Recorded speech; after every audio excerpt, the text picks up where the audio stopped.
অৱশেষত জুবিন গাৰ্গৰ মৰণোত্তৰ পৰীক্ষাৰ প্ৰতিবেদন ফাদিল হৈছে আৰু সেই প্ৰতিবেদনৰ পৃষ্ঠা পৃষ্ঠা কি আছে সেইখিনি আপোনালোকক জনাব বিচাৰিছো এই পোনপটীয়া সম্প্ৰচাৰটোৰ জৰিয়তে ষ্টুডিঅ'ত মই প্ৰাঞ্জল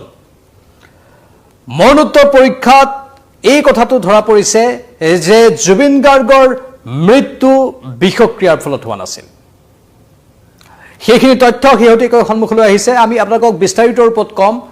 অসমৰ এখন প্ৰতিষ্ঠিত সংবাদপত্ৰ দ্য আছাম ট্ৰিবিউনত এই বাতৰিটো প্ৰকাশ পাইছে আৰু সেই বাতৰিটোৰ আলমতে আমি এই বিশেষ সম্প্ৰচাৰ আপোনালোকৰ বাবে আনিছো এটা বিশেষ সূত্ৰ যেটো সূত্ৰই নাম প্ৰকাশত ইচ্ছা প্ৰকাশ কৰা নাই জিএমচিএইচৰ সেই ৰিপৰ্টৰ কথা সদৰি কৰিছে সেই ৰিপৰ্ট অনুসৰি জুবিন গাৰ্গৰ কোনো বিষক্ৰিয়াৰ ফলত মৃত্যু হোৱা নাছিল ভিছৰা ৰিপৰ্ট দিল্লীৰ বিজ্ঞানাগাৰলৈ প্ৰেৰণ কৰা হৈছিল আৰু তাৰ পাছত সেই ৰিপৰ্টটো আহিলে সেই ৰিপৰ্টটো এই কথা আছে যে বিষক্ৰিয়া জুবিন গাৰ্গৰ শৰীৰত পোৱা যোৱা নাই আৰু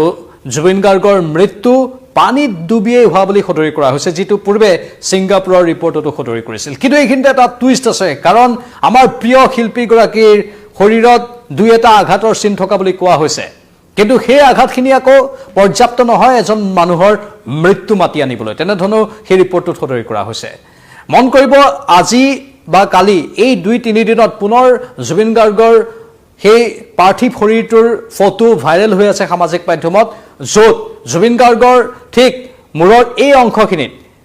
চিলাইৰ চিহ্ন পোৱা গৈছে আৰু সেই চিলাইৰ চিহ্ন চাই সকলোৱে কৈছে যে এই জেগাখিনিতে হয়তো জুবিন গাৰ্গে আঘাত পাইছিল বা আঘাত দিয়া হৈছিল আৰু তাৰ পাছতেই মৃত্যু হ'ল নেকি জুবিন গাৰ্গৰ সেই প্ৰশ্নটো সামাজিক মাধ্যমত বিভিন্নজনে উত্থাপন কৰিছে আৰু মৰণোত্তৰ পৰীক্ষাৰ যেটো প্ৰতিবেদন সেই প্ৰতিবেদনতো ঠিক তেনে ধৰণৰ কথা কিছুমানে কোৱা হৈছে শৰীৰৰ বিভিন্ন প্ৰান্তত আঘাতৰ চিন আছে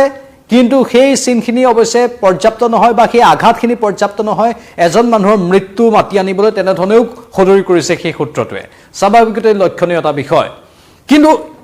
শেখৰ বুলাজনে কিয় প্ৰশ্নবোৰ উত্থাপন কৰিছিল যে শ্যাম কানু আৰু সিদ্ধাৰ্থই মিলি বিষ দি জুবিন গাৰ্গক হত্যা কৰিলে বুলি শেখৰ বুলাজনে বাদ্যযন্ত্ৰী বুলাজনে সেই কথা কিয় কৈছিল সেই কথা কোৱাৰ পাছত যে পোষ্টমৰ্টেম ৰিপৰ্টত কোনো বিষক্ৰিয়াৰ কথা অহা নাই বা পোহৰলৈ সেইখিনি তথ্য নাহিলে আসলতে এই শেখৰে কিয় বিভ্ৰান্তিকৰ ভাষ্য দিলে আৰক্ষীৰ সন্মুখত কৰবাত কিবা এখনটো নাটক আছে এতিয়াও সেই নাটকৰ সম্পূৰ্ণ পৃষ্ঠাবোৰ খোল খোৱা নাই আৰু যদি পানীত ডুবিয়ে মৃত্যু হ'বলৈ পালে জুবিন গাৰ্গে পানীত সাঁতুৰিব জানে সেই কথাটো আমি বাৰে বাৰে কৈ আছো জুবিন গাৰ্গৰ পানীত ডুবি কেনে ধৰণে মৃত্যু হ'ল জুবিন গাৰ্গে ইয়াৰ পূৰ্বেও সাগৰত সাঁতুৰিছে ব্ৰহ্মপুত্ৰৰ দৰে পানীৰ তলত সুত থকা নদীত